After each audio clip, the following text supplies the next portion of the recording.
Well, good evening. This regular board meeting will be conducted pursuant to the provisions of the Governor's Executive Order N-2920, which suspends certain requirements of the Ralph M. Brown Act. In compliance with the Governor Newsom's executive order, we will be holding this regular Board of Education meeting as a teleconference. Please use the following number to call in. Telephone 669900-9128. Meeting ID 837-5370-0992, password 758997, or join on a computer at TUSD.org, and you can find the link. The board meeting agenda is also available on our website. Public comments can be submitted prior to 3 p.m. on the day of the board meeting by completing the appropriate submission form at TUSD.org/board-meetings under quick links. Participants must be logged in to the meeting via the Zoom link published above or by dialing in. Your Zoom participant name or phone number must match the name or phone number entered on the form so that we may accurately identify you. The guidelines for public comment will be in accordance with Board Policy 2350. An individual with a disability who requires reasonable accommodation may contact my office prior to the board meeting at 310-972-6001. President Liu, that is the required readout here at the beginning of the meeting. Thank you, Dr. Stowe, Superintendent Stowe. I am calling the meeting to order, and next up, item 5 is Pledge of Allegiance. Dr. Gerson, would you like to do the honor of leading us?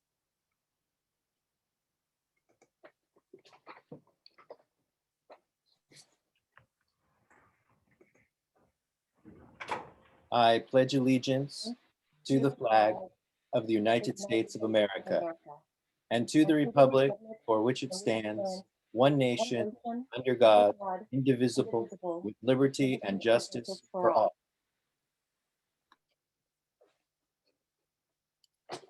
Thank you, Dr. Gerson. Okay. Item number 6, adoption of the agenda for this meeting. Do I have a motion? So moved. Second.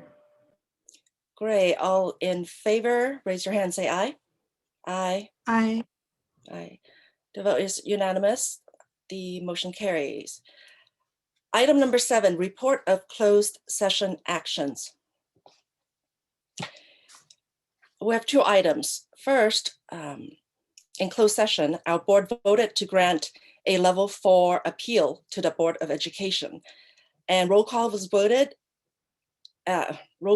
vote was 3-2 in favor of granting the appeal.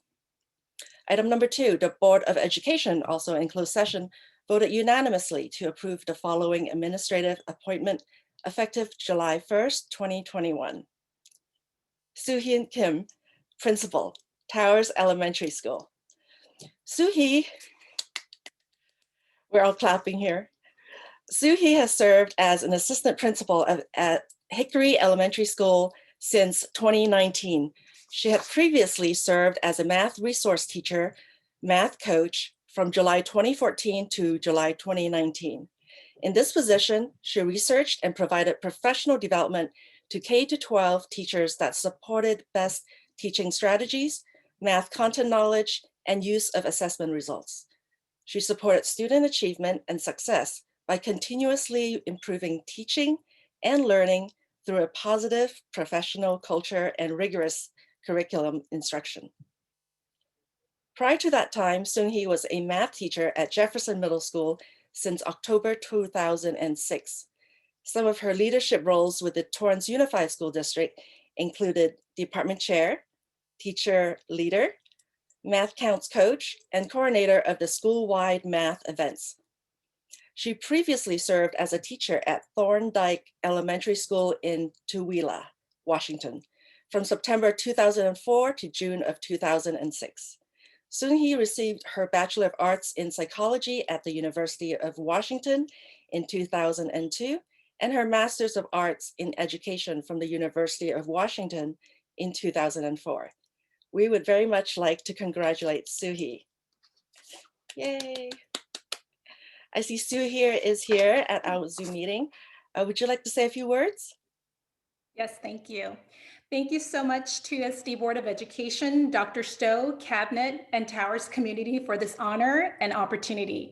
I am so excited to be part of such an amazing school, and I look forward to serving the students, teachers, staff, and families in the entire Towers community. Thank you so much for this opportunity once again. Thank you, Sue, Principal Kim. Item number 8, staff and presentation and information. 8.1, introduction and report by student representative to the board, 4th quarter. Dr. Egan, do we have a new student representative? Yes, we do. Thank you, Mrs. Liu, and good evening, members of the board. It's my pleasure to introduce South High's current ASB president, Talar Khadejian, and some information about Talar. She has served for 4 years on the student council at South High School, starting as freshman and sophomore vice president. Her junior year, she served as the ASB vice president and is now ASB president her senior year. Talar is a member of the Best Buddies organization, the Apollo Athena Service Club, as well as a member of the South High Marching Band, Advanced Band, and Jazz Band. Welcome, Talar, and I trust you have some things you'd like to share with us about South High, so I'll give up the mic and allow you to do that. Welcome. Thank you, and sure. So during the virtual part of the school year, we've actually been working pretty hard on putting out some virtual events that are usually in person. And we've also been listening to the student body desires and creating some new events that will be followed hopefully for the next couple of years. So far, we've done a club rush week for students to learn about all the clubs at South and have them sign up for clubs in their interest. We've also made sure to engage clubs throughout the school year. For example, we did the canned food drive and we made sure to have all the clubs involved in that to gain as many donations as we possibly can. We were also able to engage a ton of students for our Head Start virtually this year, which was actually very successful. And during Valentine's Day, we did a new thing where we mailed handwritten Valentine's Day notes to all the students, which was really nice. We've also completed boys and girls state interviews where we selected a boy and girl from the junior class to represent South at the American Legion and their mock government that they do there. And we've also created some new events that are still ongoing, such as Spartan Small Steps, which is mental health based, where we meet once a month and kind of discuss issues such as like stress, anxiety, friendships, and just everything we're dealing with in the world right now. And our school therapist is also involved in that as well. And we're also doing a new ongoing project called Vertical Alignment, which will hopefully grow over the years, but we're working closely with Richardson and Cali to hopefully gain more connectivity between all the schools and get some more involvement when they graduate onto South High. Let's see, additionally, we have another project that we started that's still going, Spartans of the Month, where students nominate their classmates and 2 people are selected from each grade every month. And we have a couple faculty going and delivering like an award to them. And pretty much we've been working hard also with the switch to the blended learning model. Excuse me. We were able to do an orientation for the freshmen so they know where all their classes are when they start coming to campus, which has been working out pretty smoothly so far. And we've also done, we're planning a bluegrass so that involves all the clubs as well as the incoming freshmen to inform them about all the opportunities they have at South High. And as for seniors, lastly, we have an upcoming decision day planned. And by the end of the year, we're just kind of turning our gears to start planning for events such as baccalaureate, graduation, and other senior activities in a safe way. Yeah. Thank you, Talar. What wonderful things going on at South High. Item number 8.2 and 8.3, we're talking about the 6th annual report of the Torrance Unified School District Independent Citizens Oversight Committee for Proposition 39T and U, General Obligations Bonds, Fiscal and Performance Audits. And 8.3 is the 12th annual report for the Torrance Unified School District Independent Citizens Oversight Committee for Proposition 39, Y and Z, General Obligation Bonds, Fisco, and Performance Audits. For this, Dr. Butler, would you like to start this off? Yes, I'd like to introduce Ms. Dina Sakita, who is the chair of both of the Citizens Oversight Committee that does oversee both of the bonds, and she is here to present those reports on behalf of the Citizens Oversight Committee. Ms. Sakita. Thank you, Dr. Butler. Good evening, President Liu and members of the Board of Education. I am here as the chair of the ICOC to present to you this evening the final annual reports for measures T, U, Y, and Z, which myself and my fellow committee members have carefully reviewed and found to be accurate. Although the warrant review subcommittee was temporarily suspended during the initial COVID pandemic, we are pleased to report that we have completed review of all warrants and invoices. And although we have not been able to complete physical walkthroughs of the construction projects, we have been updated by members of TUSD and seen these projects come to fruition virtually, such as the new elementary school play arts and the middle school gymnasiums. We feel confident that these annual reports are accurate and complete, and would like to present those to you this evening for your acceptance. Thank you, everyone, and thank you, Dr. Stowe, and all the members of the administration for all of your hard work. Our children are going to enjoy all of these projects, and we can't thank you enough for your commitment to the community and to our children.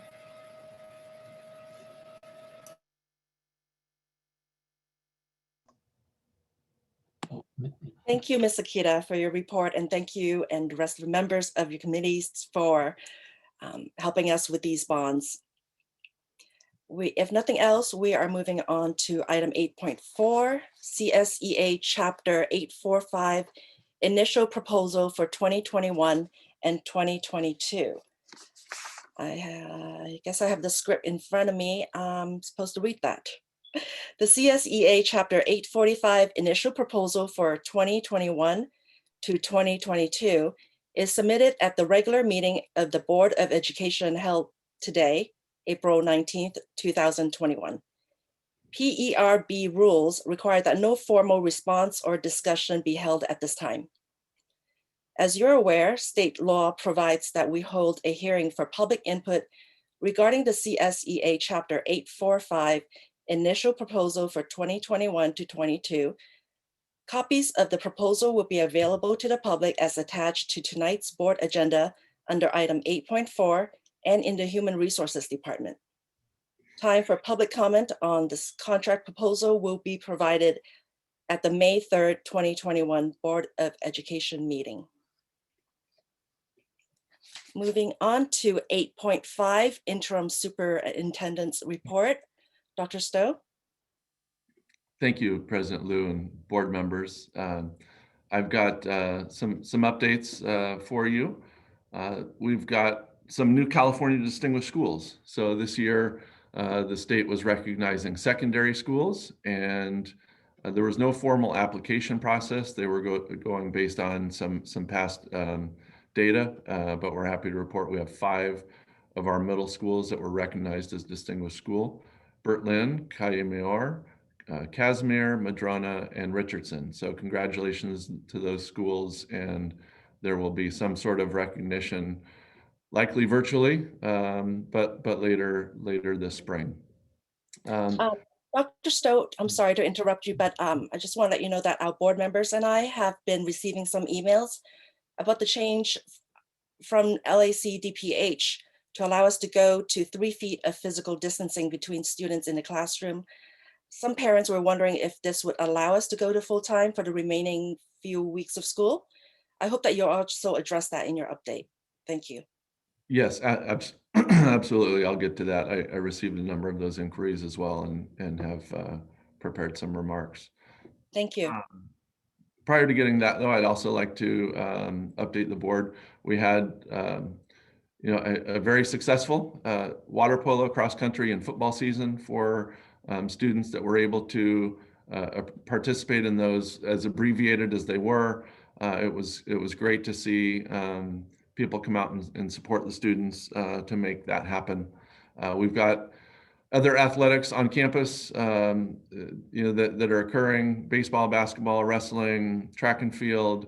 In fact, the West High athletics director, Jason Druten, just this past weekend coordinated a multi-district track meet, and DPH staff were in attendance, because this is something that if you're going to have more than 2 schools compete, it's a much more formal plan.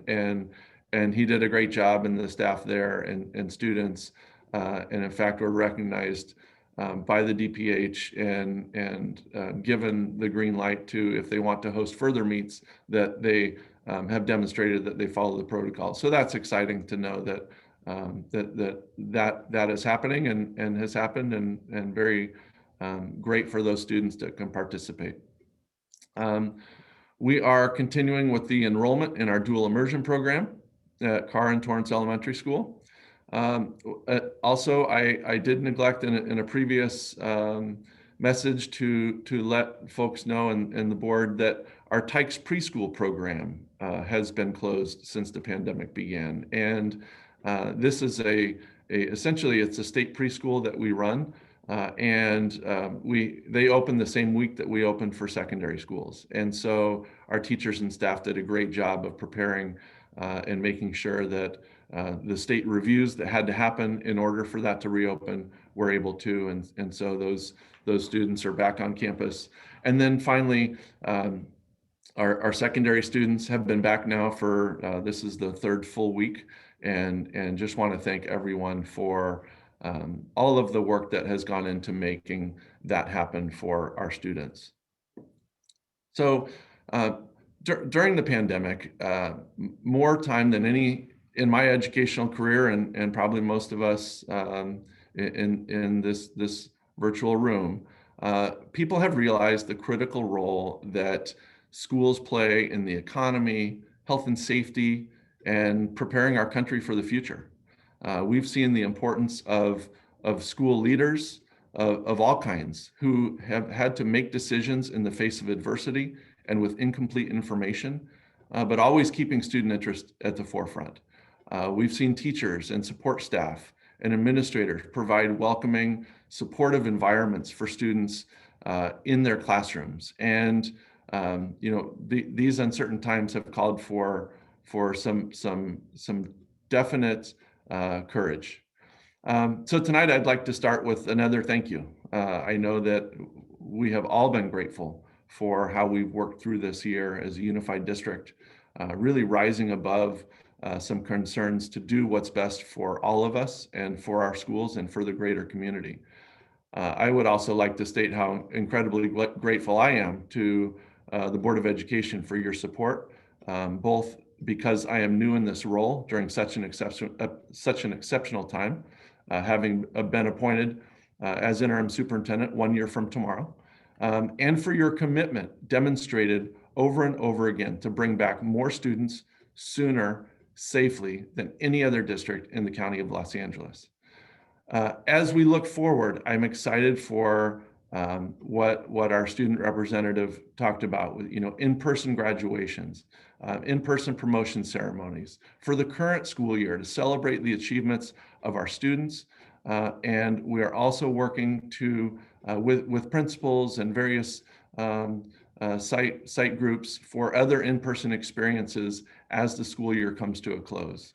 I'm optimistic about the future for our students in the Torrance Unified School District as we actively plan for a full return to school 5 days a week for the new year starting on August 26th. I also know that some parents still want a fully online option for their child. So tomorrow we will be sending out a link for all parents to take a survey to get their initial thoughts, which will help guide our planning for the coming year. I continue to listen to our community, and I know there are those that would like to return to pre-pandemic learning now, if not months ago. So tonight I'd like to update the board and the community on why we believe that our current learning models are important to keep through the end of this school year, what we're planning for the end of the year, and what we are doing to prepare to accelerate student learning for next year. So in looking at our instructional model and the benefit for our students, especially those at the elementary school, I want to take you back to last summer when we were planning the AM/PM schedules. We utilized research on instructional impact of class size as one factor in guiding the model that we ultimately recommended to the board for adoption. The state had allowed for a unique opportunity to flex the number of instructional minutes, and we wanted to capitalize on that for our students. And I understand that many parents want children in school for more time. However, we were strategic in our planning, and in sticking with our model during the height of the coronavirus pandemic, we believe that that it was going to be better for the long run of our students. So the seminal research of Dr. Eric Hanushek has been used for nearly 2 decades when looking to design class size for optimal learning, and his work has been replicated with similar results since. This research highlights with clarity that class size below 15 students produces measurable increases in math and reading outcomes. The impact is even more than doubled for low income and minority students, some of our lowest performing groups. And so to this end, we built our schedules with the current average elementary blended class size at 12.4 students per cohort. This could not have been done in a regular year. With smaller classes, more personalized direct instruction and progress monitoring has been occurring since August. In our model, less is more, and every teacher that I've spoken with has told me how much more support and individualized instruction that they've been able to provide, both online and in person, for the students in their classes. And I believe that this is leading to positive results that we will see in the future for this group of students, not a decline as many have stated.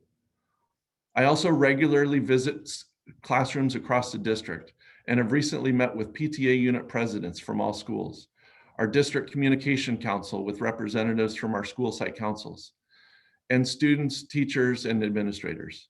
And what I've heard consistently and overwhelmingly from these groups is that the stability, continuity, and consistency that we have demonstrated has been appreciated and is desired through the last few weeks of the school year. To not upset schedules and routines one more time, to spend our time solving the complex problems that we are encountering and looking at those that we will face in the coming months. Things continue to change rapidly, and as we did last summer, we will be asked to anticipate what is yet to come, a task that requires significant thoughtfulness and our best efforts in listening, analysis, and communication. A great example of how things have changed is what you mentioned, President Liu, the spacing of students in classrooms. I know that several of our surrounding districts have installed plexiglass on desks and shown pictures where at an angle there may be just enough space to say that a full class of students can be in there 3 feet apart from each other and 6 feet from the teacher. I am unconvinced that this is the best strategy for several reasons. The area of study regarding moving to 3 feet really is not fully developed as other areas of COVID-19 risk mitigation. Plexiglass has in fact been removed from the CDC guidelines regarding classrooms as it is not demonstrating effectiveness as a mitigation strategy in the setting. Also, all data up until now shows that students should face the same direction as to minimize safety regarding aerosol droplets. The numbers that we are seeing across the country say the coronavirus spread is increasing more rapidly among school-aged individuals, and reducing cohort spacing merely means that more individuals, if there's an infection, will be required to quarantine. We've seen this locally with sports. In fact, we had a TUSD team recently that had to do a complete quarantine for all members on that team.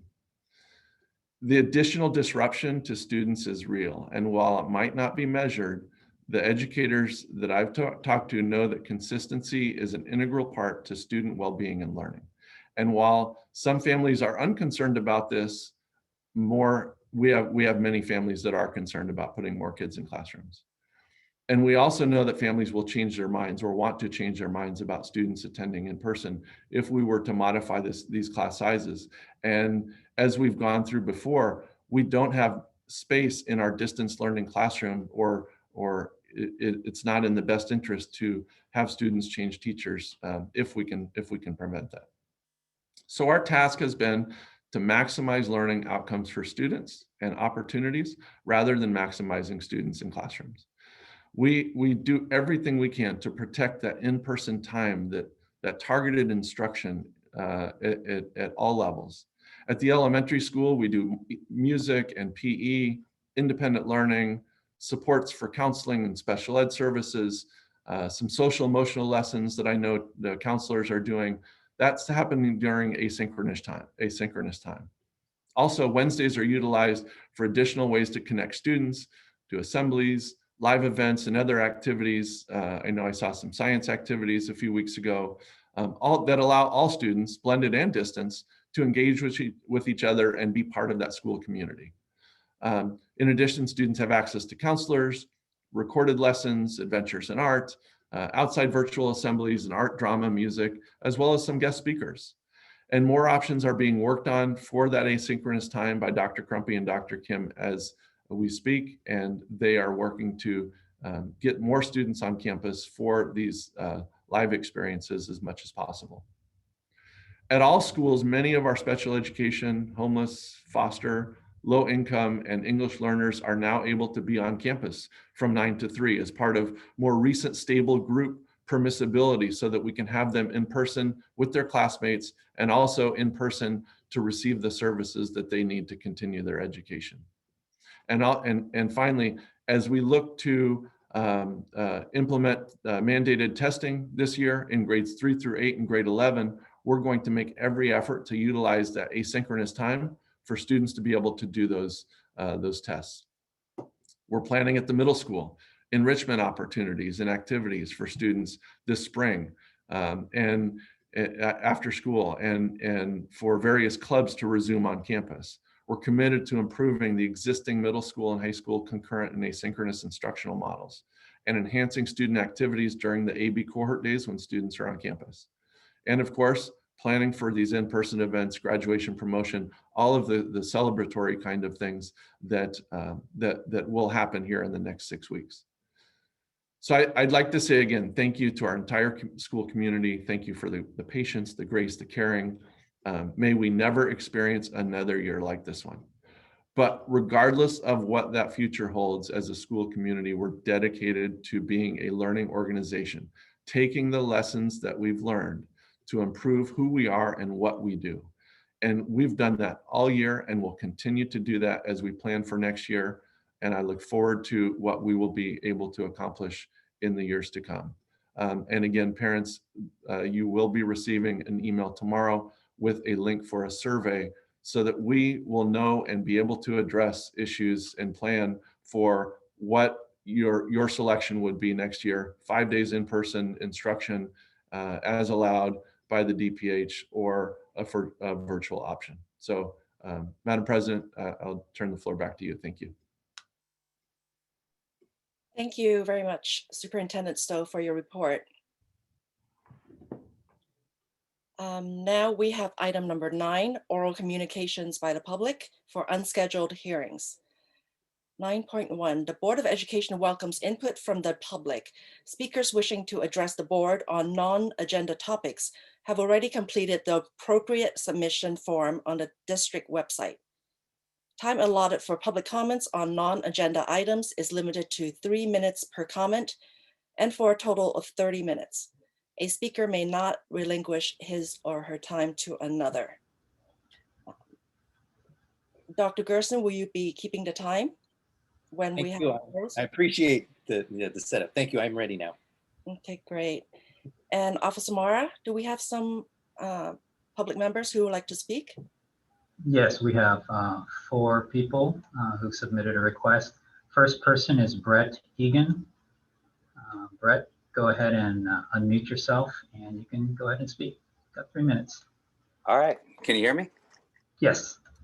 All right, Dr. Stowe, President Liu, and Board of Education members, thank you for letting me speak tonight. March 30th, Redondo announces plans for full-time instruction. March 31st, Manhattan Beach announces plans for full-time instruction. April 5th, PV announces plans for full-time instruction. Today's April 19th, and the first we have heard about in full-time instruction plans were just momentarily ago. Why is that the case? Torrance was a leader in the South Bay for reopening schools for in-person instruction a few short months ago by following DPH guidelines. During winter break, when DPH recommends schools be closed, Torrance called a special board meeting on a weekend, no less, and followed DPH recommendations to close schools. When DPH gave the green light for schools to open for full day instruction prior to spring break, no action took place by the Torrance School Board or district administration. Why is Torrance not following DPH guidelines now that all students can be back in school full time? When did attending school for 2.5 hours a day become acceptable? When did attending school 4 days a week become good enough for our kids? I'm deeply disappointed that Torrance Unified has not announced plans for bringing back students full time. Palos Verdes has a very similar schedule to Torrance and has welcomed all their elementary students back on campus for full day instruction. My children at Riviera Elementary School are on campus for 10 hours a week, while elementary students in PV are on campus for 23.5 hours a week. How is this equitable? In PV, there are classes of up to 32 students who are distanced 3 feet apart with all safety protocols in place. It is safe for students and staff. Torrance has less than 32 students per class at the K-5 level. So again, I ask, why can't Torrance students be in class for full days? Why can't Torrance make this happen when other local school districts have initiated these changes? Don't blame school furniture or the challenges of lunch schedules, as I've personally seen both those problems mitigated, and I'm happy to share those solutions. If it is safe for students and staff in surrounding districts, why isn't it in Torrance? Based on the April 1st TUSD dashboard, there have been 63 COVID positive cases on elementary school campuses out of 6,339 students and staff. That is less than 1%. How many of those 63 were students? How many were staff prior to vaccinations being readily available to them? How many cases of COVID transmission have occurred on campus? Have we had any? For many parents, the reward of full day instruction dramatically outweighs any minuscule risk of COVID transmission on campus. Over the next 8 weeks, our elementary students are receiving 108 hours less of instruction compared to PV students, which is equivalent to 18 school days. What could be done instructionally with our children during that time by our fabulous teachers? I love that we're being surveyed about the fall, but can we survey parents now about this topic and what they would prefer instead of going anecdotally? I, along with many other parents, implore you to reconsider your plans and put students, their achievement, and mental health at the forefront of your decision making. Is your decision about I'm finishing my last line. Is your decision about students not receiving full-time instruction in students' best interests? As educators and board members, you are charged with putting students first. Please do that. Thank you for your time and have a great evening. Thank you. Next, we have Summer Bailey. Go ahead, Summer.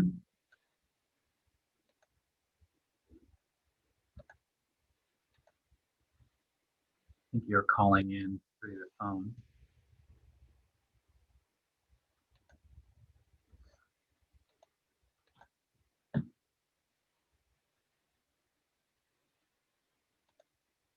Summer, would you please unmute?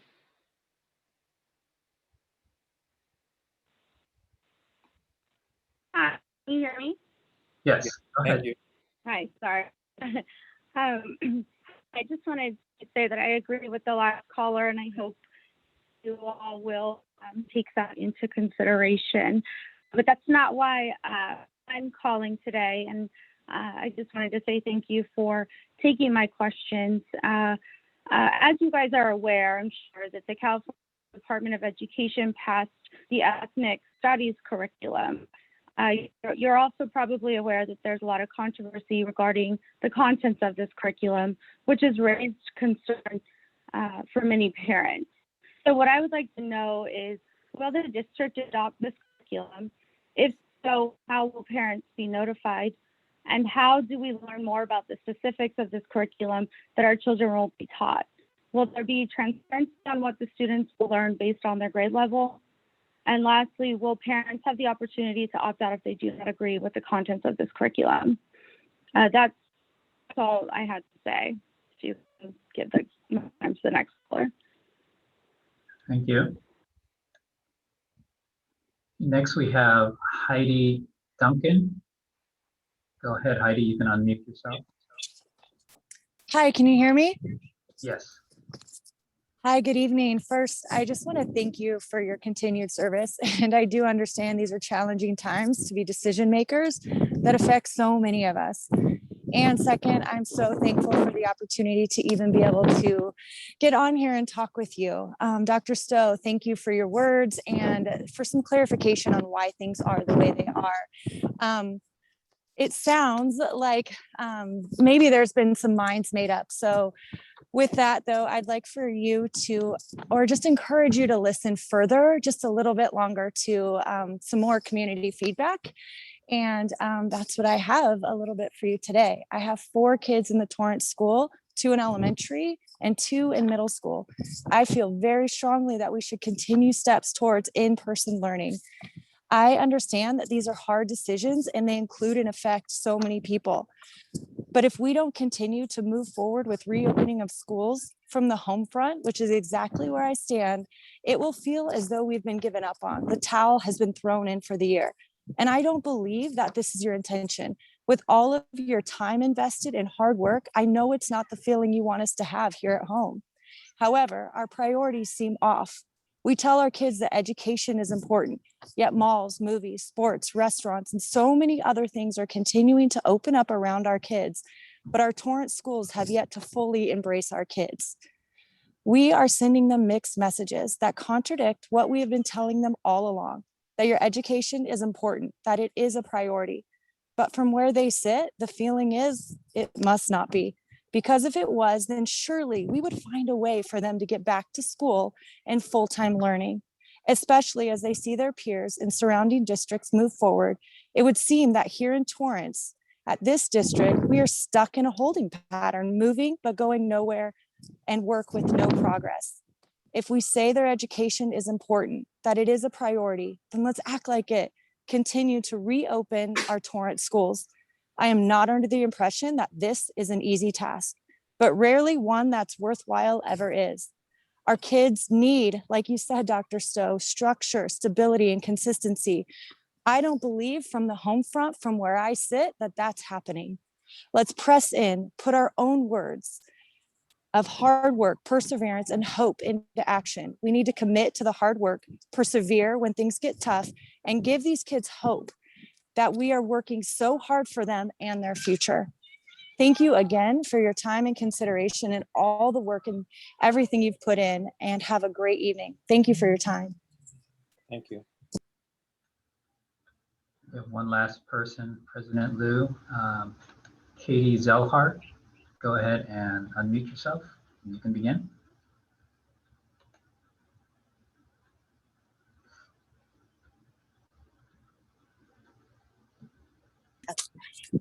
Hello, do you guys hear me? Yes. Yes. Okay, great. Thank you. Thank you. I'd first like to thank everyone for your service and continued efforts to safely bring students back to in-person learning. I've witnessed firsthand the incredible impact in-person instruction has had on my 3 children, grades 3, 6, and 8. Being a former TUSD graduate, I am proud that our district was a leader in bringing kids back to the classroom. However, I'm disappointed that TUSD is not continuing that effort and offering hybrid students full-time in-person instruction. It truly makes me sad that TUSD students are not receiving the quality education that they deserve. They will be at a complete disadvantage, especially if you compare their education to the surrounding districts. Our students are receiving half the amount of in-person instruction. Although I've not always agreed with the LA County orders, I've appreciated the fact that TUSD has followed their recommendations and guidance. However, I am confused that TUSD has now decided not to follow their recommendation and guidance. I've listened to every board meeting since August and thought the district's goal was to safely bring students back on campus for full-time in-person instruction. Everyone agrees that in-person instruction is the gold standard. The reasoning behind not offering full-time in-person instruction has always been because LA County has not allowed our district to do so. I thought we were waiting for the green light from the county. We finally got that green light the first week of April, and the district did nothing. I don't understand. The board didn't call an emergency meeting like they did in January when LA County highly recommended to close in-person instruction, and the board has not had a meeting in over a month during what I feel is the most critical time as the county orders have been rapidly changing. Children need and deserve the consistency of full-time in-person instruction. Per LA County orders, TUSD can bring back all hybrid students safely for full-time in-person instruction. I don't understand why our hybrid students are not going back to full-time school like Palos Verdes and Redondo Beach, all of my kids' friends. This is what we've all been waiting for and planning for the whole year. TUSD students deserve a quality in-person education. Please, for our children, bring them back, even if it's for 2 weeks. Thank you very much for your time. Thank you. President Liu, those are all the speakers tonight. Great. Thank you, Officer Mara, and thank you to the public for voicing your concerns. Item number D, discussion and action items. Speakers wishing to address the board on agenda topics have also completed the appropriate submission form on the district website. Again, please be advised that the time allotted for public comments on agenda items is limited to 3 minutes per comment. Time allotted for each agenda item is 30 minutes per topic. A speaker may not relinquish his or her time to another. Oscar, I just want to ask, are there any speakers for these two, or 10.2 or 10.3? There are none. I didn't need to read that then. In any case, let's move on to 10.2, approval of salary increase for substitute teacher and adoption of salary schedule effective April 21st, 2021. Dr. Liberati, would you like to present? Thank you, President Liu. I appreciate that, and I'm happy to bring forward to the board a recommendation to increase our substitute teacher pay, both on the day-to-day level and the long-term level, subsequent to having conducted a survey, especially of neighboring districts. We found that we were below our neighboring districts, and the recommendation is to move our day-to-day rate from 120 per day to 130 per day, and our long-term rate, which represents individuals that serve in the same assignment for 20 consecutive days, from 160 to 170, effective tomorrow. And we would like to recommend that to be in line with our neighboring districts. And of course, we all know that our resources are limited, and our substitute teachers are part of that resource. That's our recommendation today. I apologize, effective April 21st, 2021. Happy to answer questions. Just a quick question, Dr. Liberati. How are we compared to other districts around us on the salary pay? Well, at this point, if we're moving to 130 from 120, we're about where our neighboring districts are by about $2 or so when we look at the average. The 4 districts that I looked at, we actually surveyed quite a few districts, but the ones we actually compete with are closer to us. That would include Redondo. Redondo at this point is 140 day to day and 180 long term. Palos Verdes, and Palos Verdes is 130 day to day and 160.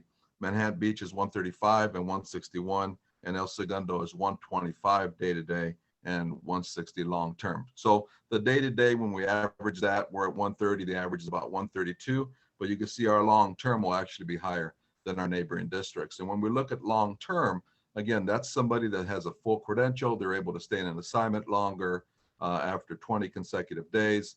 They're actually becoming, in that particular class, the teacher of record for that period of time, potentially preparing lesson plans, will be preparing lesson plans, speaking with parents, maybe even preparing grades for students, etc. So hopefully that answers your question, but it brings us in line. I'd like to recommend that for now and kind of see how it goes going forward.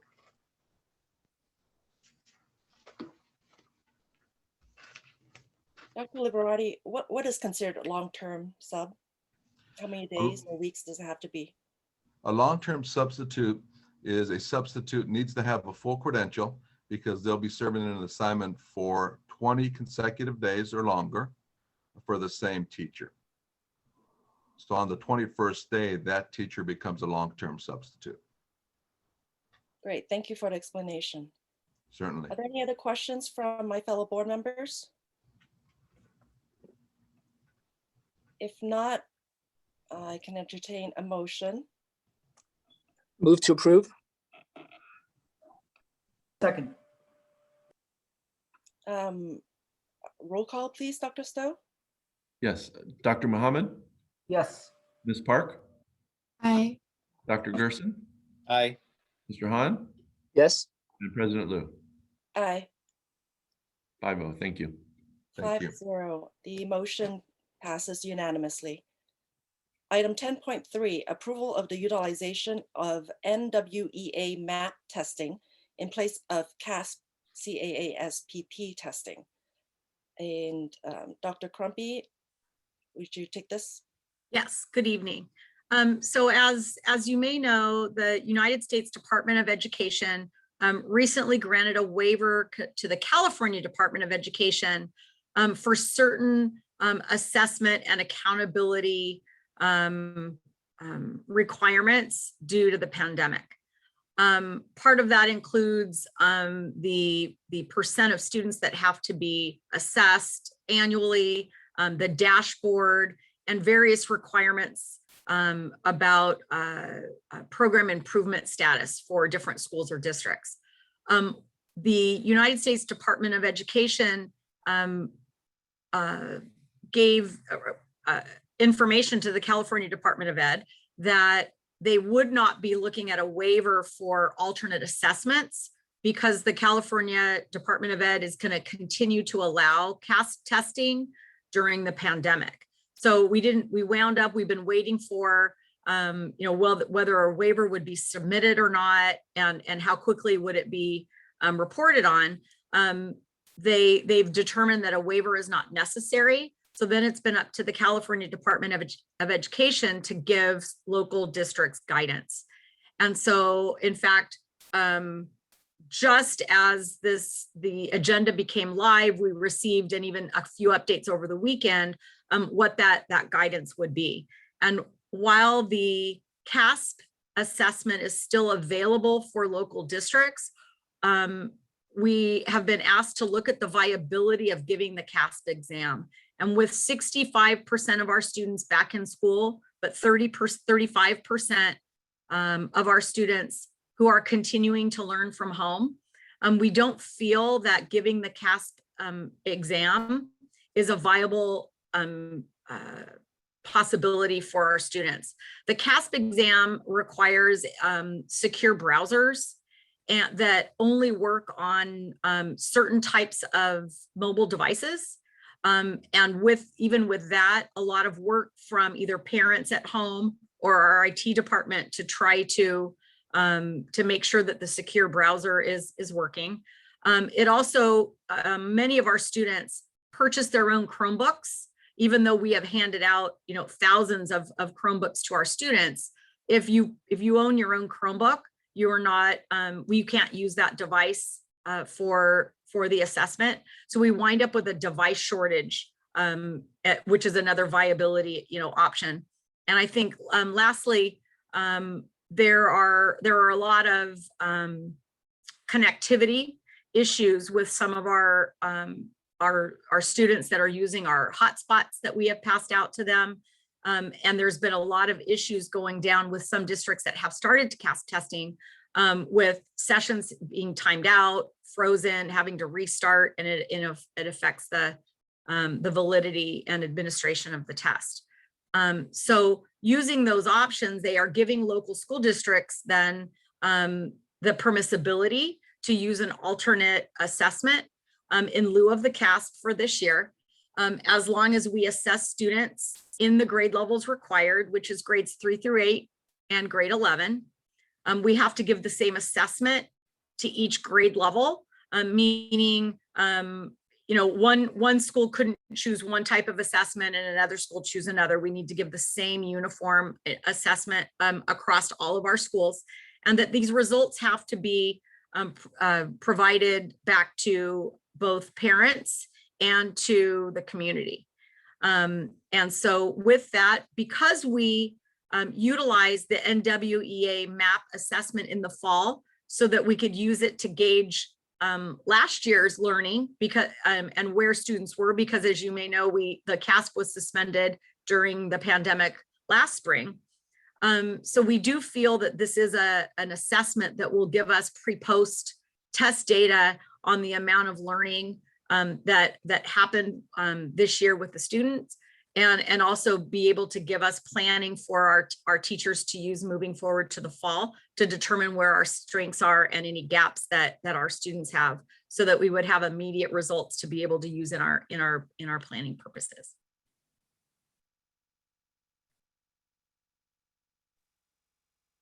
Thank you, Director Crumpy, for your presentation. Does any of my fellow board members have any questions for Dr. Crumpy?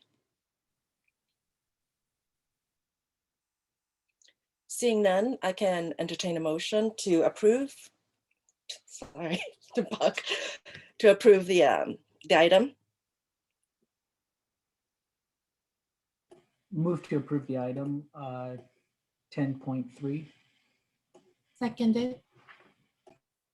Great. Roll call vote. Dr. Mohammed, Yes. Ms. Park, Aye. Dr. Gerson, Aye. Mr. Hahn, Aye. President Liu. Aye. The motion carries 5-0. Next up is the consent agenda. Order, point of order. We never ever able to have our board comments on the presentation by Dr. Stowe. The presentation from Dr. Stowe, you mean the interim superintendent report? Yeah.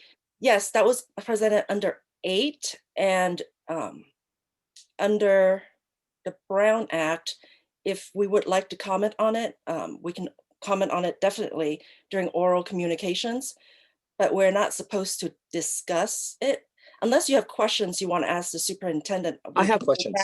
Yeah, we can go back on it, and I don't mind. I don't believe there's any rules against going back. Is there, Dr. Stowe? You never give us opportunity to ask questions. Oh, we normally don't have that under staff presentation 8, but we do have it under discussion. But feel free to ask questions back to 8.5 or during oral communications. Is it always during oral you make statements too? Okay, well, I'll wait for oral communications. Thank you. Okay. Is that the very end, by the way, our oral communications? Yeah, oral communications, you can say whatever you want, but under staff presentation, you can ask questions to the superintendent. These are rules from the Brown Act, so. But I have the opportunity to ask questions though. Yes, you can ask questions, and we have said that it's okay for us to go back to 8.5 for you to ask questions of the superintendent for his report if you want.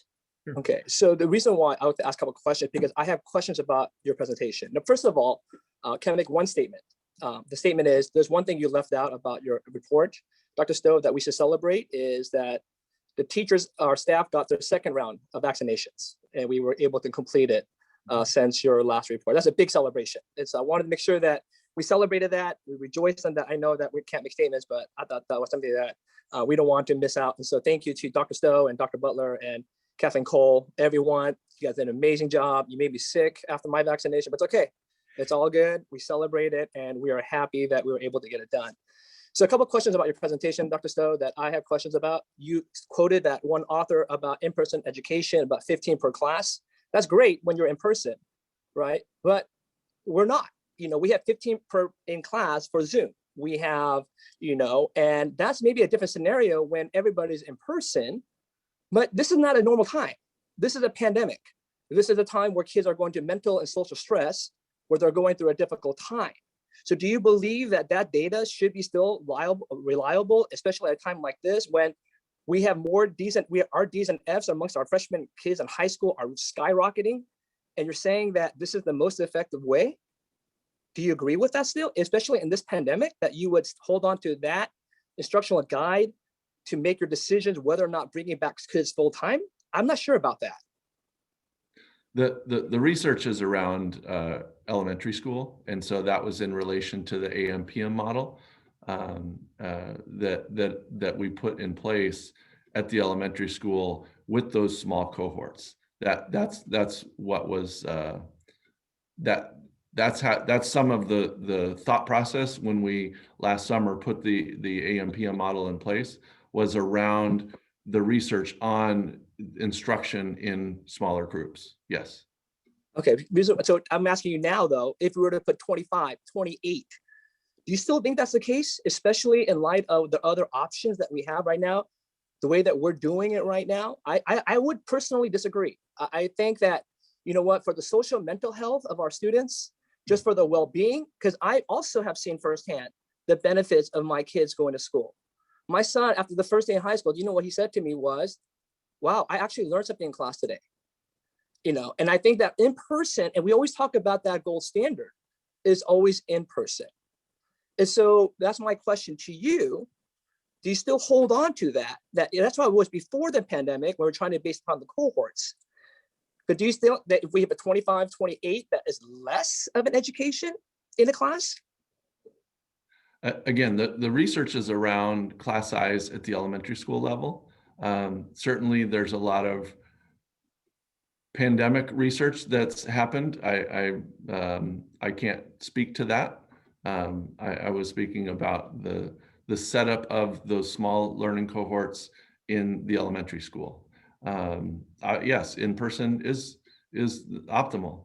But we also heard from a student on Friday, multiple students on Friday, but one in particular that talked about the 2 days in person, 2 days at home, that they really liked that. And that, and this was a high school student that talked about the fact that it has eased that transition, and they find that they do learn at home and they're able to spend their time a little differently. So, I mean, everybody's going to have different feelings. Right, but you're basing your decision whether or not about bringing kids back 5 days a week based upon that data. That's a data point that you brought up that I'm just questioning how reliable is that data, especially in the midst of this pandemic. Second of all, you also brought up the data that, you know what, by the time we're done with this, we're going to show that our kids have improved, right? And I hope we have. You know, one of the things that I have learned about this whole pandemic is our staff, our teachers have done a phenomenal job, right? They have gone above and beyond. There's no doubt about that. Everyone has gone above. So we have to applaud everyone. But at the same time, we know that for the students, it is a challenge. Regardless of the teacher, is the students have a challenge. And like we said, last board meeting, Mrs. Heinrich brought up the number of D's and F's, right, in our ninth graders increasing. And so when you talk about, well, by the time we're done with this, how are you going to show that, you know what, are you certain that we're going to be able to say, yeah, we have improved? Certain? No. But what you just said certain though, in your presentation, that's the word that you used. I said, I'm hopeful that we will see the benefit of the smaller class size and the impact on student achievement. So that's my point though. What will be better though? You're saying that this is better than having 28 kids in a class. I am, yes. Okay. And so my last question really is what was your goal before this pandemic regarding the students of our Torrance Unified School District? So I'll tell you my goal was. My goal all along, and I think you know, Dr. Stowe, and everyone here has known, my goal was simple, was to bring back the kids to school, right? Every time, every opportunity that I had to bring back our students, we tried. You know, we called LADPH, we did everything to bring back our kids. And I celebrate the fact that we were the first school district, or the only school district to bring back, the earliest school district to bring back our kids. And that's a thing that we should celebrate. And again, it goes back to our teachers, our staff, and everyone. But at the same time, that's not the end goal. I could celebrate it, but that's not the end goal. You know, that's great, but that's not the finish line. And I feel like, you know what, can we, so my question right now to you is it doable to bring back the kids 5 days a week? Just doable. I'm not asking whether or not it's the best thing or not. Is it doable? We can do, as I think we've demonstrated, we can do anything that the the board directs. So yes, it is doable. We can do lots of things. Can we do everything? No, but yes, it would be doable. So my question then, if it's doable and the gold standard is in person, as much as you can, I don't see, and like the callers have said, I also don't see why we cannot bring back our students 5 days a week.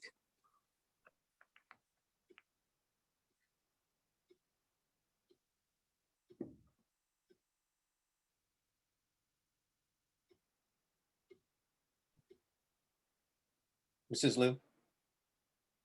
Are there any other questions?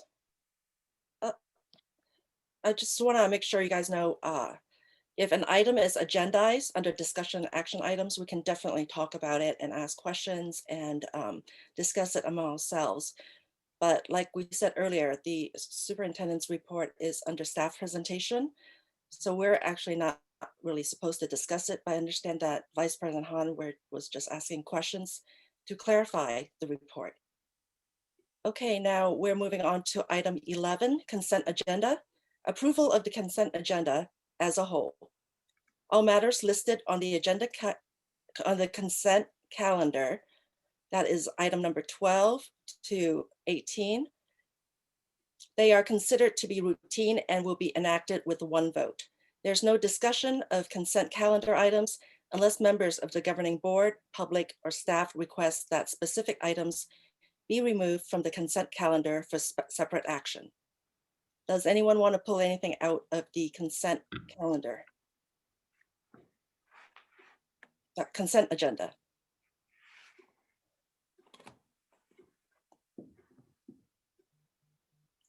Okay, Dr. Gerson? I wasn't sure if you'd see the digital hand or my real hand. Please pull 2 items for me, 14.2 and 15.4. 14.2 and 15.4. Sure. Can I also add 17.3 to that? 17.3. Great. Any other items that anyone wants to pull out from the regular consent agenda? Being none, I can entertain a motion to approve the rest of the consent items, not counting 14.2, 15.4, or 17.3. Is there a motion? Move to approve consent items 12 through 18 with the exception of 14.2, 15.4, 17.3. I will Great, second that motion. great. The roll call, please, Dr. Stowe. Okay, Dr. Muhammad, Yes. Ms. Park, Aye. Dr. Gerson, Aye. Mr. Han, Yes. President Liu. Aye. Thank you. Motion carries. We are going on to 14.2, item 14.2, approval of secondary school study trips 2020 to 2021. Dr. Gerson? Thank you. Yes, I wanted to talk about the high school study trip. So notice that the TH dance drill team is going to a dance competition in Ontario. So I wanted to say 2 things because last week's LACDPH meeting reflected that in the previous week, there were 4 schools that were in LA County that were determined to have an outbreak. And all 4 of those were related to youth sports, particularly, our athletic programs. And interestingly enough, 2 of the 4 were related to a dance competition.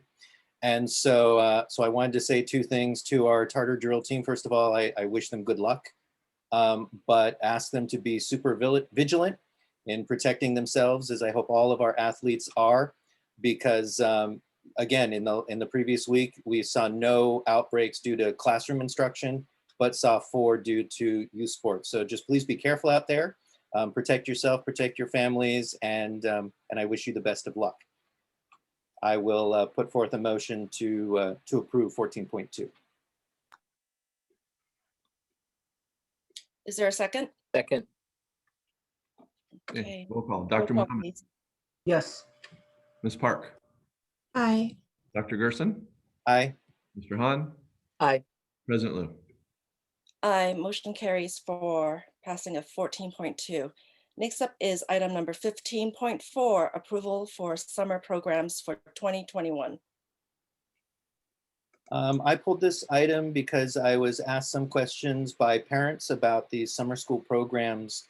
In particular, I was hoping Dr. Crumpy, you could tell us who can attend, how are these decisions made? Will parents have the opportunity to recommend their own children or sign up their own children to participate in these programs? Great, thank you, Dr. Gerson. There are a lot of different programs on here. Some of them parents will not have the opportunity to sign their kids up for, and some of them that they will. There are programs like ESY, which is for special education, or English Learner for certain newcomer English learner students.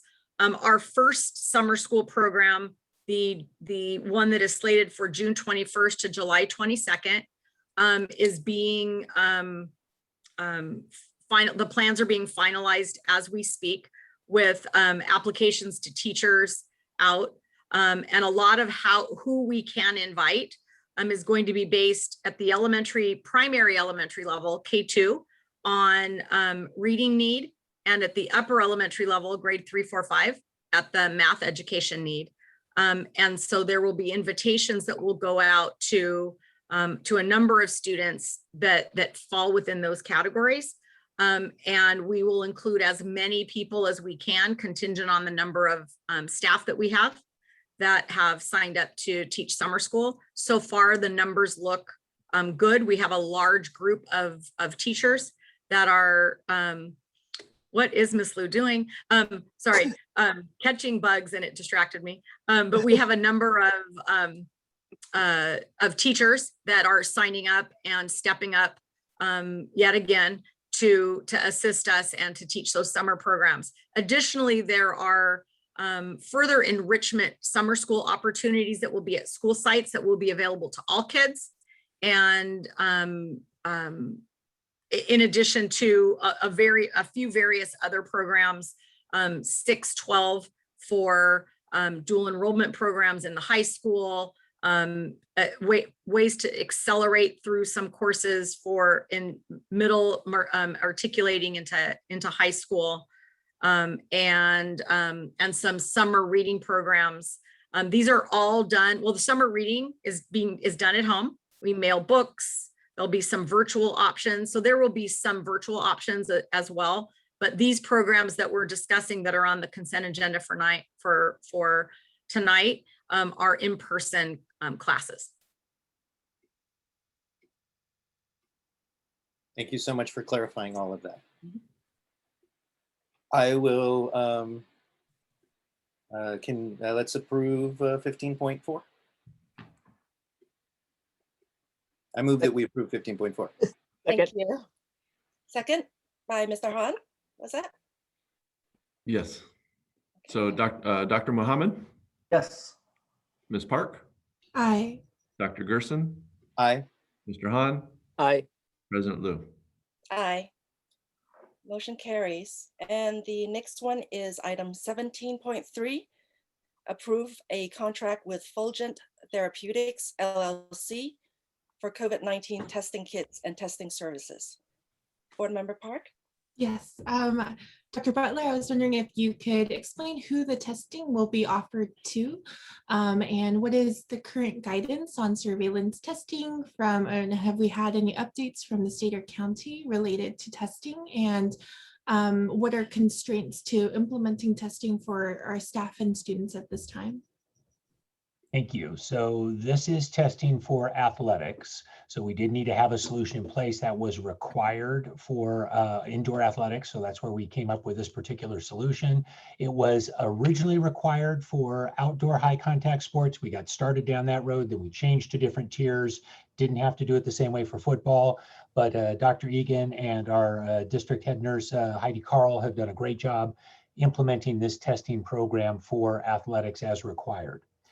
We've also gone through the same thing as you've heard us talk about before, of changing requirements in terms of surveillance testing. So originally, the governor's first plan that he was attaching some funding towards to reopen schools quicker did require surveillance testing. It is currently not required. And what would be required for us to do that would be to, first of all, of course, talk to our collective bargaining units, make sure we're all on the same page. It is something that is allowed, but we would want to talk about implementation, the steps to do that. We would also potentially be responsible for the cost involved with that.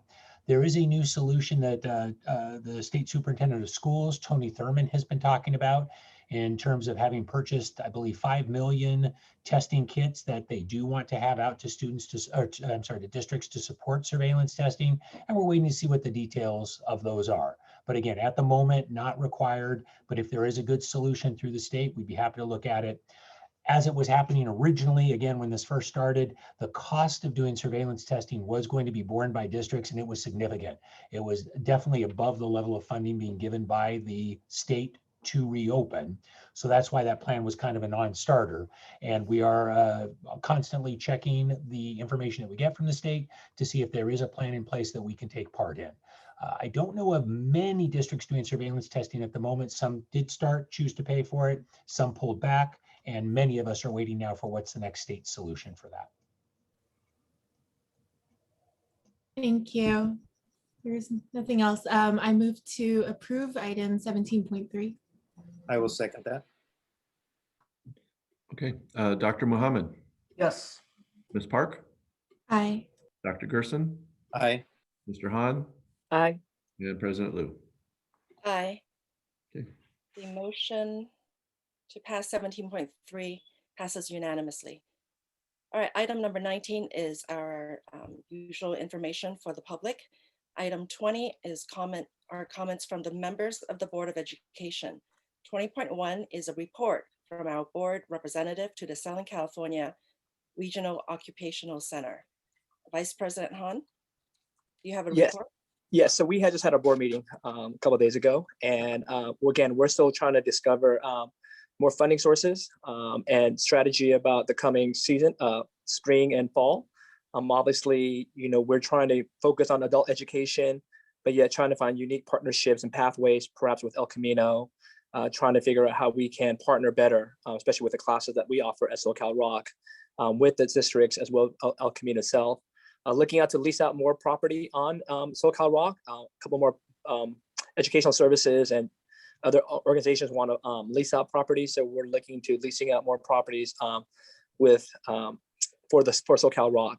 But most importantly, I think the strategy is really us going back to our districts and just trying to, one of the suggestions was to have them to talk with our, what do you call that? What do we have? What do you call that again, Dr. Stowe? The JPA? Not The that should be the Joint Powers classes. Authority? Huh? The Joint classes that, Powers Authority? no, the classes that we offer, the classes that kind of overlap with SoCal Rock. The CTE courses? CT courses, right? So obviously we can partner with where our CT is limited, and how maybe we can partner with SoCal Rock with things like externships or whatever, and figure out some kind of way that we can work together in conjunction, so that there can be more of a partnership rather than conflicting classes, which doesn't make sense regarding that. And so we're trying to make it more sustainable financially.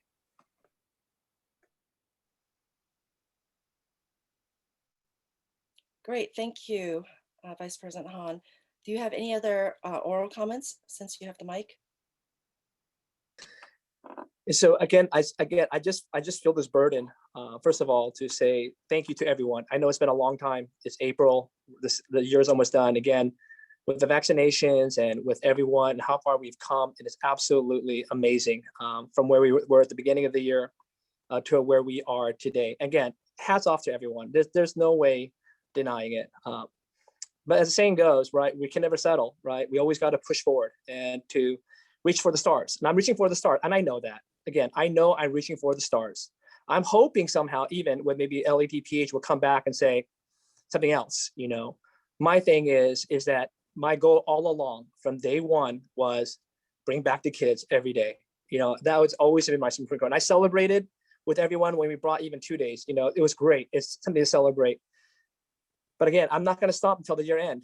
I feel that's my mandate. I feel like that's what's best for kids. I think that's what's best for our district. I think that's what's best for our families.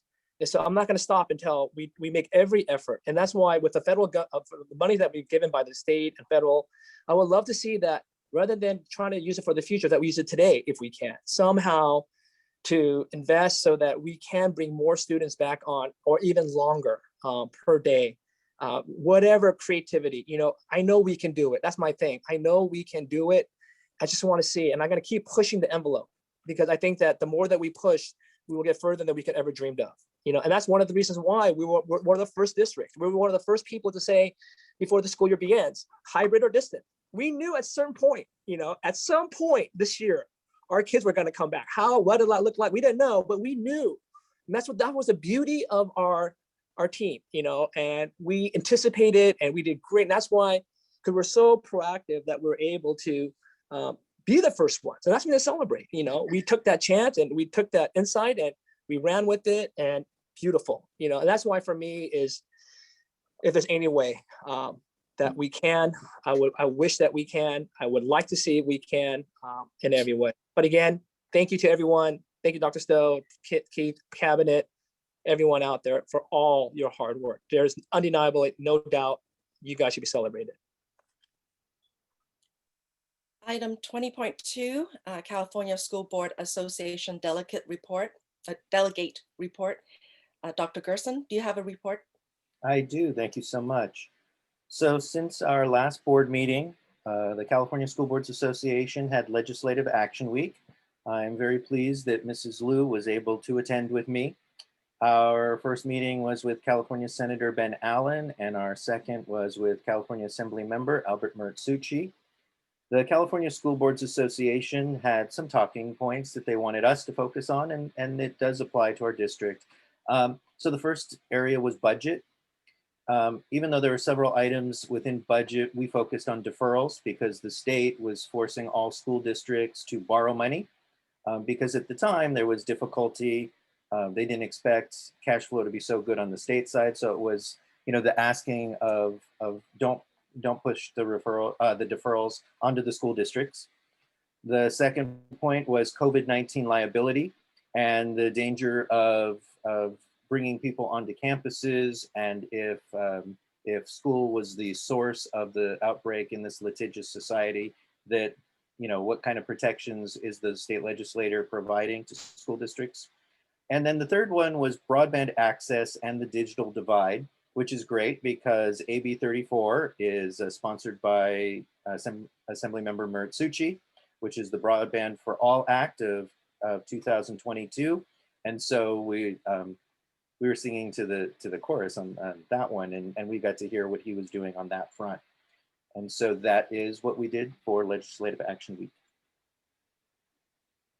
Great, thank you, Dr. Gerson. Do you have any other comments, general oral communication that you'd like to give? I would love to. I don't know if you remember, but some board meetings ago, a group of West High School drama students spoke at our board meeting and did such an amazing job. It was my pleasure to connect them with some different sources, including Assemblymember Mertsucci, who met with them. And they were able to explain how the levels of risk that athletes keep getting is not equivalent to what other students are getting. And it was an amazing conversation. And Mr. Mertsucci said he completely understood and was taking up the issue on their behalf. And he was going to write a letter to his fellow assembly members so that the arts and other extracurriculars would get the same support that athletes have been getting for all these many months. I also wanted to point out that 17.6 was April 27th, that School Bus Drivers Day is going to be celebrated. And since on the teacher side of things, I really don't get to interact with bus drivers because we're usually on field trips and we've contracted out for those. But since becoming a board member, I have had the opportunity to meet so many of our bus drivers, and they really are a bunch of cool people. Love talking to them. They have an interesting perspective. They're always moving around. So they really, really do help give an interesting perspective. And speaking of perspectives, there was an email write-in campaign amongst parents, as some parents were speaking earlier today. the last email I got from a frequent speaker at our board meetings was the 20th family to contact us. And so it was interesting to quantify it, that 12 families who have children at Riviera, one who has a child at Arnold, one who has a child at Seaside, and 3 who have children at Anza did contact us to ask about the issue of returning more students, as Mr. Hahn addressed. And I also had the pleasure of attending the task force, the reopening task force meeting this last week. And I was happy that parents were conveying the feelings in the northern quadrant, because most of, except for the 3 from Anza, the rest are from the southern quadrant. And so it was interesting to hear the northern quadrant's perspective on how we're handling the reopening. And it seems that, you know, as we've been paving a path where no one has paved before, that we are, you know, we've been second guessed at every turn. I remember when we first brought back students with special needs, and there were paraeducators who felt that they were being guinea pigs, felt like that they were being put in that uncomfortable position of the guinea pig, of going first. And we did. You know, I've spent more than 50 hours now talking and listening to Dr. Ferrer and her staff at LACDPH, not only to understand the guidelines that they keep giving us, but to understand the why. You know, why are we doing these things? And, you know, and at each point, we've gotten pushback from a group at every decision we've made. And I think especially to when we open secondary schools, that our connection with LACDPH has been so strong that Dr. Stowe and Cabinet began planning 2 weeks before to open secondary schools just as we entered into red tier numbers, so into the orange tier numbers. And to be able to do that, to time that so amazingly, really, really goes to that relationship that we've all developed with LACDPH. But at that time, you know, we were getting emails from a group of teachers who were talking about how we were sacrificing them as some sacrificial lambs. But we knew, based on the data and based on what we've learned, that things were going in the right direction, that in fact, in the words of LACDPH, remarkable improvement week over week for 2 months. And so here we come to, you know, yet another very difficult moment. And again, I have to compliment the cabinet for all of their hard work. I have to compliment administration at all levels for the planning that they did over the summer to work with this school board to create a plan, a plan that no other district in the area had, and then execute that plan. And then I have to thank all of the teachers, all of the paraeducators, all of the secretaries, all of the food services people, all of the classified, the custodians, everybody who stepped up to help implement that plan. And I really, Torrance Unified has done such an amazing job that I'm really proud to be a part of this board and really proud to be a part of this district, because you have executed so well on that plan.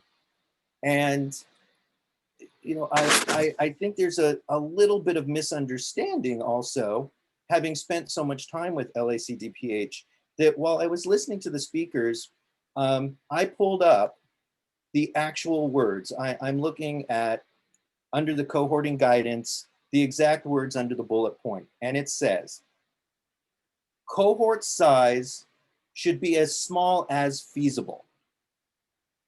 That's the first statement. And then it goes on, 6 feet of distance between students in these cohorts is recommended. However, at no time may students be seated less than 3 feet apart. Based on what the speakers were saying, I think there's a misunderstanding that they think we are not following all of a sudden LACDPH guidance, but we are. That this was originally written because some schools could not physically operate at all at the 6 feet distance. And Dr. Ferrer, back in May of 2020, was talking about the research coming out about the 3 feet and why the 3 feet. And so when that came out, I got pushback from a lot of parents who were scared because they were hearing this 3 feet. There was a lot of anxiety. And I could say, well, I'm not surprised that the CDC made that announcement because of what Dr. Farish said last May. However, it's not the recommendation. As it says in their own wording, the recommendation is 6 feet. We can do 3 feet, but it's not what's recommended. And so my commitment to the parents when the district set up its policy back at the beginning of the year was that we will bring students back as soon as it's safe enough. And we did. And we had 0 cases of community spread on our campuses during the peak of the surge at the elementary level. And we brought back secondaries as we dipped into the orange tiers level. You guys have executed amazingly, and I commend you.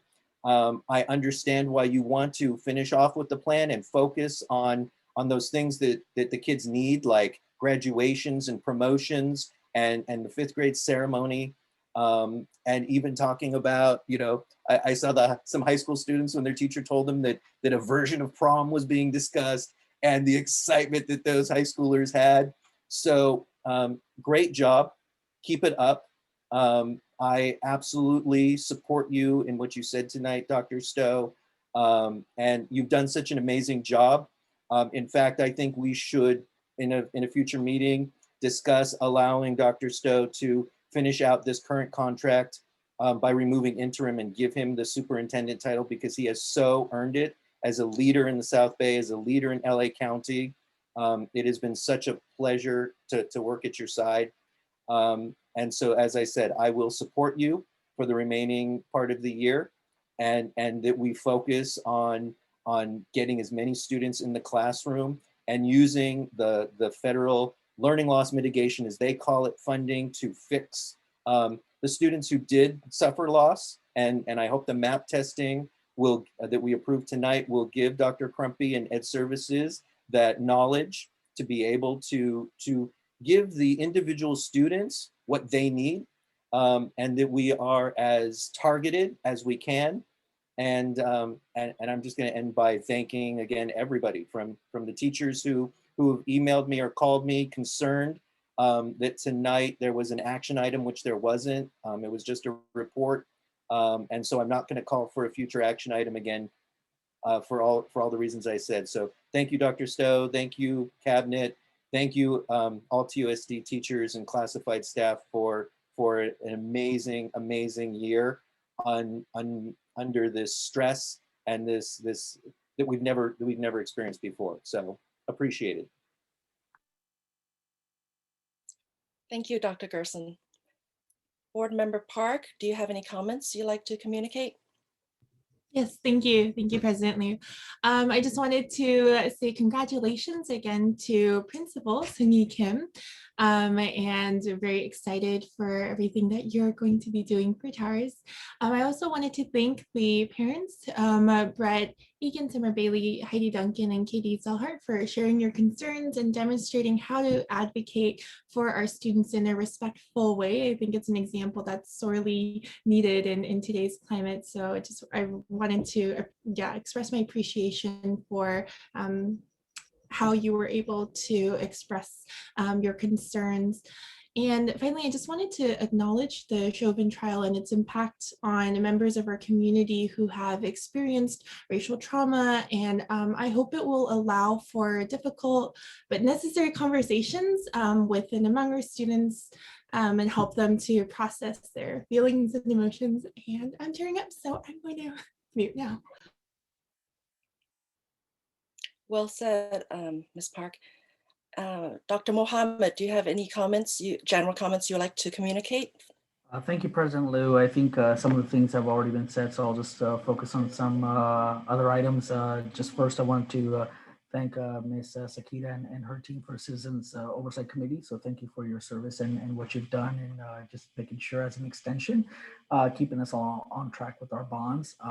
Just also wanted to highlight a couple of the resolutions that the board also felt was important. At 12.4 Asian American and Pacific Islander Month, as well as declaring May as the TUSD Mental Health Awareness Month, as we know how important that is. So just appreciate my colleagues for and the district for making sure that those are also important elements as well. Congratulations to our schools on their achievements as outlined in Dr. Stowe's presentation. I know that there's a lot of, as we move forward, there's a lot of in-person activities that are coming down the pipeline. I know the summer is going to be really packed and filled, and even with the fall coming up. So I'm very optimistic. I know that everyone's doing a lot of hard work. And so just keep it up, and just look forward to the next few months. Thank you so much. Thank you, Dr. Mohammed. I was actually going to point that out to the resolution, our annual resolution of proclaiming May 2021 as our TUSD Mental Health Awareness Month and as Asian American and Pacific Islander Heritage Month. Thank you. Those are very important. In addition, we also had passed a resolution proclaiming April 27th of this year as a School Bus Drivers Day. This is something that Dr. Gerson mentioned earlier too. Another thing I want to address or announce is that we have our annual 2021 GATE conference coming up. It will be held on Saturday, May 1st. I want to give out a special thanks to Heather Nakasugi, Stephanie Nakamura, and our Director of Curriculum and Instruction, Kara Heinrich, for putting on this student and parent conference despite even during the time of the pandemic. We have several classified personnel anniversaries this week.